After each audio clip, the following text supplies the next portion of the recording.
Hello, and thanks for tuning in to another episode of Al's Air Guns. Hey, we are doing something a little different today. We are going to build a parts gun. And the reason I'm doing that is I had a desire to have a gun that filled some specific needs. And when I started looking through my parts bins, I had enough components to put it together, or so I believe. We'll find out in a few minutes here. And I was going to go ahead and take you all along for the journey. In terms of what I want to do, I want to make a long barreled CO2 gun. I'll base it on a 2240 platform or along that lines. And I want to have a detachable Crosman stock, but I want it to detach via the little plunger like they do on the backpacker or the 2289 series. So rather than screwing in at the grip frame, I want it to go on and off with the little plunger. Because of that, and because I need the parts, I'm going to use the grip frame assembly from a 2289. Now, I've had people online asking me about, can I build this out of this and that? And one thing people seem to struggle with is the fact that the 1322s, 2289, 1377, 362, and 3622 all use the narrow diameter tube for the receiver. The 2240s, 50s, 60s all use a much larger diameter tube. So I had somebody wanting to combine their 2240 and 3622, and I was trying to explain to them that, the parts don't go together. Now, you can use some assemblies like I'm going to do today. What I have here is actually an old 2300S tube, so we can assume our quality is good there, that we will use for the main tube. I have a Crosman 2240 style brass valve. This one's lightly modded. We're going to use it. I have the large diameter hammer spring. Again, see, it wouldn't go in the smaller diameter stuff. I will take the fire control, the grip frame, trigger spring, safety assembly, plunger assembly for the stock off of the 2289, combine it along with the components to fill those tubes. They kept asking me about moving a tube. Well, I think they meant with all the internal components, but I couldn't really get them to clarify that. In addition to the tube itself, of course, we need a front end cap, a rear end cap, and I believe I've got a good hammer spring guide and 2240 style rear end cap there. Also have some alternate hammer springs, have a 2240 barrel band, and I have also a Crosman steel breech in 22 caliber. That includes the bolt and screw there that I plan to reuse. Have some of my minor components in here, which include a transfer port, breech seal, breech screw, little things that I didn't want to get away. And then I have this stock. The stock was in fact from a backpacker or a drifter. I forget what I purchased it as, but it does not have the hole. Let me see. Those are pretty much our main components. So what? Oh, barrel. I have a 14.6-inch barrel right here that came on a backpacker. That's a good barrel. Also have a longer barrel, an 18-inch, that I've thought about for it. But since I always run a suppressor these days, I think lengthwise, the 14-inch with another 4 or 5 inches of can is going to be long enough. So I think we'll probably stick with that. So anyway, this is the plan. I don't know that I'll record it as a video. I'll probably go stop motion on part of it so that this thing doesn't get ridiculously long. But yeah, Please join me as we build Al's part gun from May 2024. Here we go. Okay, so let's proceed with this build. Let's make some room and set aside the parts we aren't needing right now. And we won't need this at the moment. We'll keep this kind of handy. Sorry about bumping the camera. We framed okay yet? I think we are. We will need, that thing's just going to roll around. So let's go like that for a moment. We will need these guys. What I'm going to do is start by building what I refer to as the top end. And it's going to consist of our main tube with its internals, the breech we'll be using, the barrel, and barrel band to go ahead and tie that together. So let's go ahead and build that, and then we'll go from there. So, first thing we're going to do is, I need my straight-bladed screwdriver. For building Crosman guns, the two most common tools are going to be a straight-bladed screwdriver and a number 2 square bit or Robertson's bit. And that'll get you through 90% of what you use screwdrivers for. You will need, let me put my cheaters on here. There we go. You will need Allen keys and that kind of thing. Occasionally maybe a Torx key. Okay, let's go ahead and locate our valve. So when we're looking at our tube, the way to tell the top, because there's holes all over these things, right? Quick way to identify the top is the keyhole for putting in the hammer spring, and then 2 tiny holes right behind the main hole. This one just has larger holes and no keyhole. So anyway, we've got this oriented properly. This hole right here on the 2240s, 50s, 60s is used to locate the valve. Now, we don't see anything like that on the pump guns, and this is not particularly good at doing what it's supposed to, but at least it's an attempt. Give it this tiny stubby little screw here that is actually too small for the opening we're dealing with, but we'll pretend like we don't notice that and go ahead and thread it into the valve.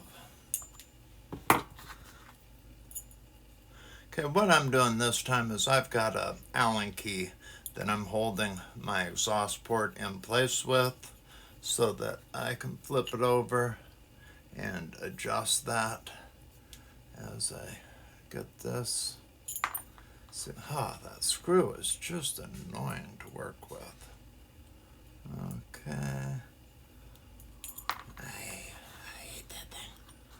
There we go. This, we're looking good like that. There we go. Perfect. My complaint is, let me see if you can see this. You'll notice that the screw we just went through all that grief for doesn't really fit in there tightly. And, excuse me, and the exhaust port from the valve actually has some play.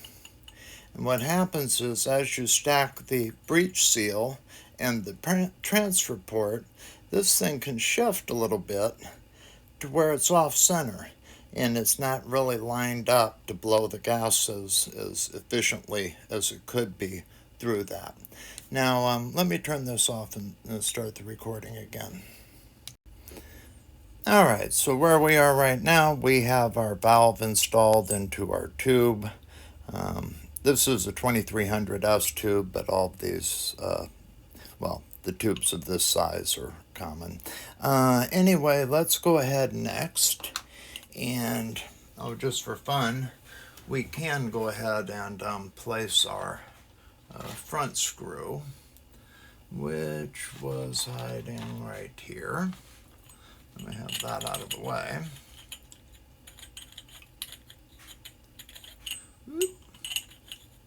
There we go.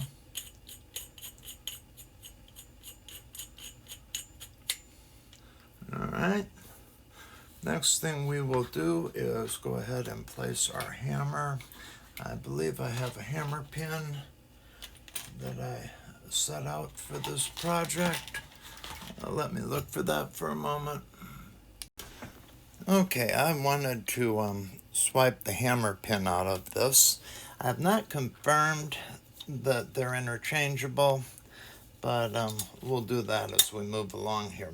I want to be careful not to lose my safety detent or my plunger spring, any of that. So I'm going to go ahead and finish removing this bottom end here. Oop. Get our square bit.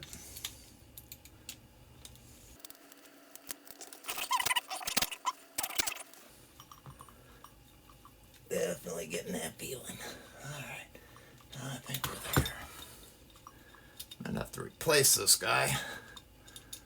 Yeah, there we go. All right. Now, well, that was nice. There we go. We have a bottom half. We're going to set our bottom half right back there. Pick up the pieces we dropped. Get our hammer pin that we were after. I might as well drop that out. That's with its hammer spring. Set that aside. Confirm that this is going to work. Where did I drop that hammer to? Hang on a sec, let me recover the hammer. Okay, so we've got everything back here. Those are parts that we took off that one. Let's confirm that our hammer spring fits. Yep, that'll work just fine. Or so I believe. I will continue to keep my eye out. I know I set one of those out for the project, but I'm not seeing it at the moment. Okay, let's keep moving forward. We're fortunate in that the steel breech that we're using today is a forward mounting breech. And this tube, as most of the tubes are that have been made anytime in recent times, has positions for either the forward placed breech screw or the rear breech screw. And you will find the plastic breeches always use the forward screw. The pumpers are only drilled for the forward screw. The 2240s, 50s, 2300S, 2300T, they will vary according to model where that's located. The advantage of the rear placed breech screw is that it makes the action smoother. Pellets don't nose dive into that hole right there. And you know, because it's under the bolt, you don't have that. Now, the disadvantage is it's under the bolt, so it's not nearly as easy to work with. So anyway, we're dealing with a forward placed screw on this breech, and that will be very easy for us to install. So, thing we're going to go ahead and do next, we've got our hammer, and we've got a hammer pin. So let's go ahead and install these. This hammer is one of the modern hammers. This cutout is to deal with a rear placed breech screw.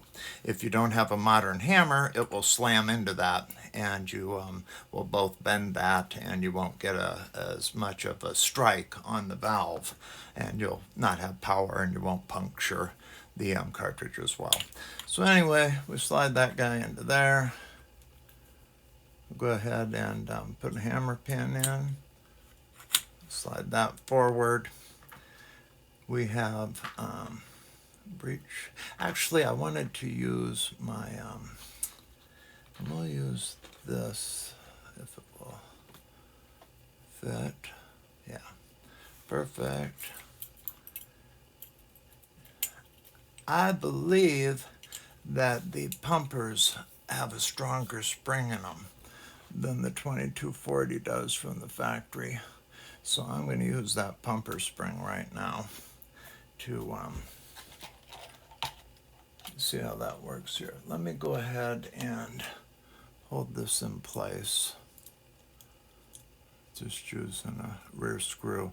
We'll have to pull this out when we want to mount the frame, but obviously that spring's under tension now, and I don't have an extra hand, so I can't sit here and hold it. Okay, so that's all good for the moment, and you know, maybe I shouldn't have done that with my breech, trying to line it up at the same time, but I feel pretty good about it. Go ahead and do a breech seal. Oh, gosh darn it. This camera keeps shifting on me. Let's reset our camera. Away we go. All right, so a moment ago I had a breech seal that I wanted to install. I'm going to go ahead and set that right there. Everything's lining up well, as you can see, so we like that. Gives us a more efficient air gun. All right, when it comes to our transfer port, remember, short end goes towards the valve, long end goes towards the barrel. So, putting it in that, oh, stuck to my finger. Go ahead and put it in that way. All right, there you go. Next thing we want to do is mount the barrel and breech. This, especially wrapping around the camera, is one of those jobs you really want 3 hands for. And in doing this, I also want to get my Allen key ready to go ahead and tighten this barrel nut with. So let me get that all ready and we will resume. Okay, adjust that camera again. All right, what I've got going on here, I've put my barrel in there, kind of lined it up, getting it in line with the hole in the breech. Also tightened my barrel band, or not barrel band, but my breech barrel screw down to the point where I could just feel it and where it stiffens up that slightly from rotating. What we're going to do, our goal here, is to place this assembly right on top of the transfer port. We've got our bolt moved forward so that it will clear the hammer pin, and we want to just set that down together, hopefully lining everything up, yeah, in a way that feels good. And that is actually feeling pretty darn good. Now, to make all of that stay put, we will go ahead and tighten this screw down.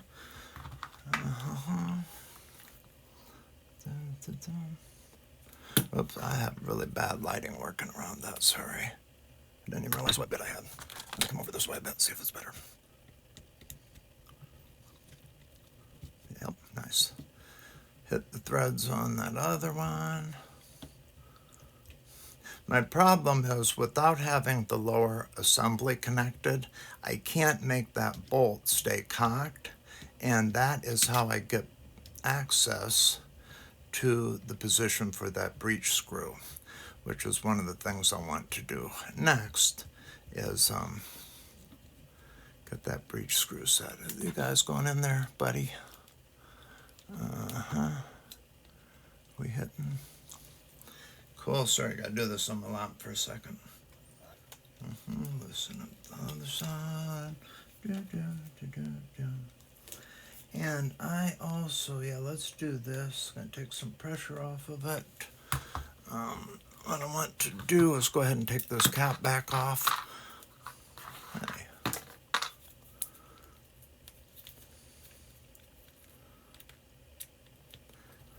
Keeping my finger over it so it does not go flying across the room. All right.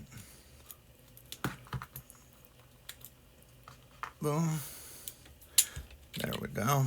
Release that tension for a moment. There we go. That will make this part easier.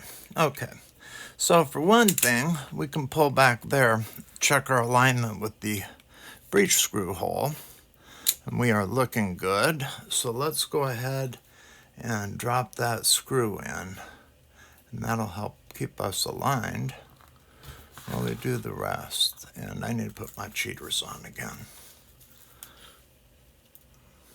Okay. So I've already set out the 0.05 inch Allen key, which is what you need for these little screws. Now be gentle with them. Don't force it. The threads on these are very small, and we are using it to align some much larger pieces of metal.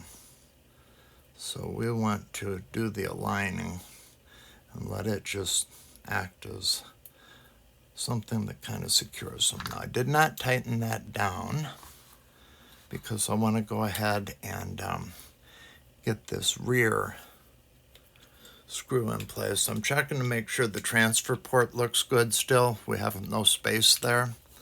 And let's go back and work on this guy now. We'll want to get our spring back. This actually, I believe, is a 2240 spring. Let's use it. And okay, that one goes down, that one goes up. Okay, get my screw back there out of the way. Come on, little guy, get out of the way. There we go. Thank you. Oops, go back that way. Feeling for the hole in the hammer there to slide that in. Okay, let me look at those two again. I want that one on the bottom. And line that up. Right on. Sorry, I gotta move it off to my lap so I can feel it. Just hurt the ears of all of our French viewers. Not Veolia. Okay, so we have that part assembled. What we'll do is we do our testing here. Uh-oh. We do not have that. Oh, there we go. All right, we had a little binding. I was going to say we want to both check for binding, and I did not tighten up the front screws all the way. So after we mount this on our frame, we will go back and do our adjustments on all of it. Now, before I do that frame mount, I do want to go ahead and get our barrel band on. So we get that right here.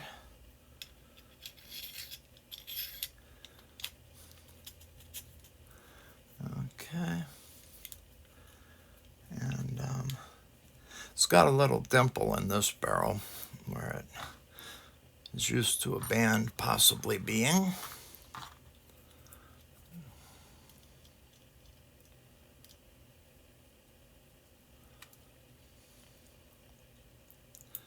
Okay.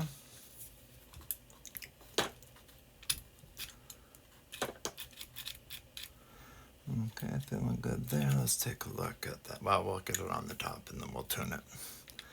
Okay. Oh, and let me adjust that real quick. Oops, that's in there pretty tight. Don't like that. There we go. There we go. Much better.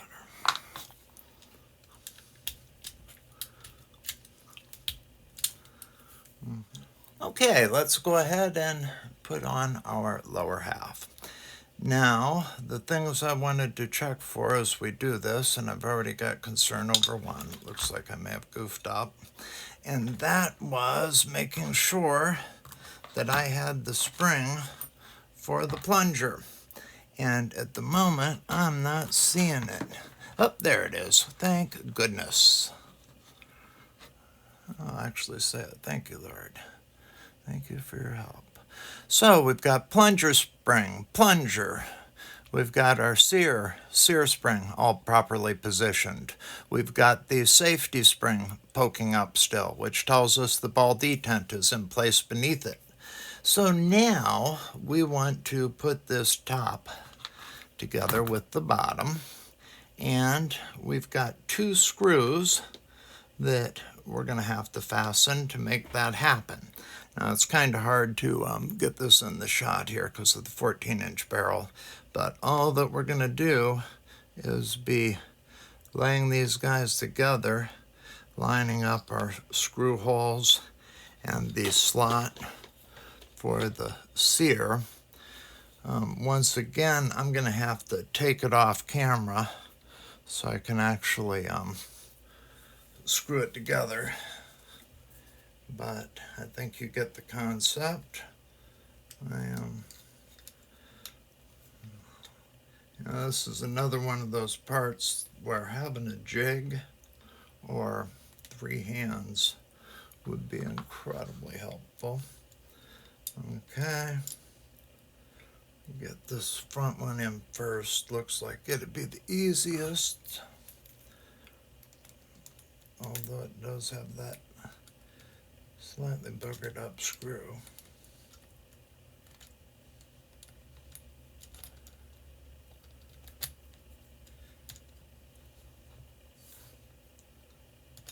Okay. Almost.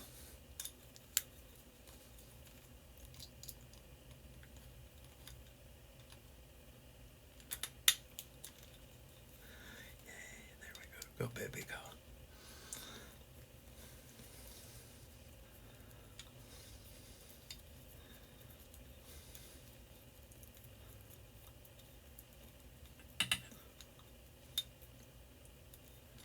Okay, we got a little bit of traction there. Let's go ahead and set up our back one. All right. And that like that. Hold the screw in.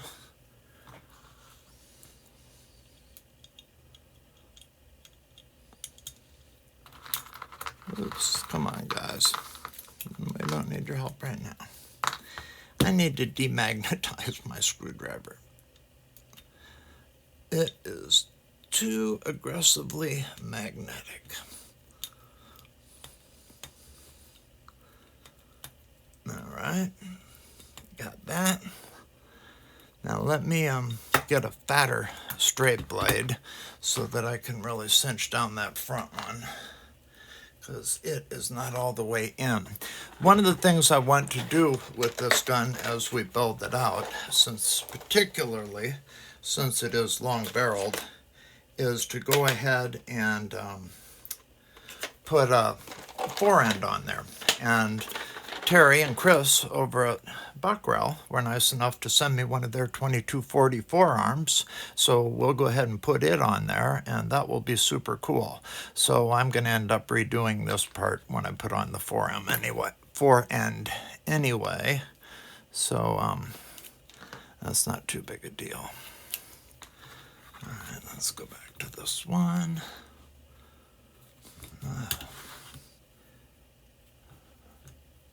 I just have trouble. I need to change my lighting too. I do a little work on my setup. If it wasn't going to make this too long a video, I'll go ahead and do that forend right now. But we'll do a separate video for that. Of course, the reason I have tape all over my screwdrivers is because of what I'm doing right here. An attempt to not mar up the trigger guards when you're removing or replacing that front grip screw. You'll see a lot of these get really mangled up. That one's got a little bit of wear, but not bad. Okay, so that's all feeling pretty solid, pretty good. Let's go ahead and make sure we've got a smooth action and that our breech screw and rear screw are where they need to be.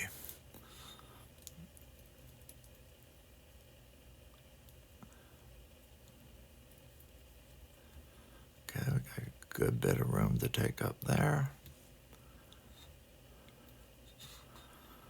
All right. Ooh, that's nice. Perfect. Just what we want. Give it a pop. Oh, safety feels good. So things we're checking after we reassemble it. Is the bolt action smooth? This one is. Let's go ahead and discharge it. We know there's no gas in it, no pellets in it. Boom. So that works as it should. Put our safety on. Cock it. Sounds good. Pull the trigger. Won't go. Safety off. Does go. Yeah. So that is looking good. The plunger. No. I'm such a goof. Somehow during reassembly, we didn't catch our plunger spring, which means more likely than not, I'm going to be crawling around on the floor looking for that. Okay, let me take a break, and I'll be back with you.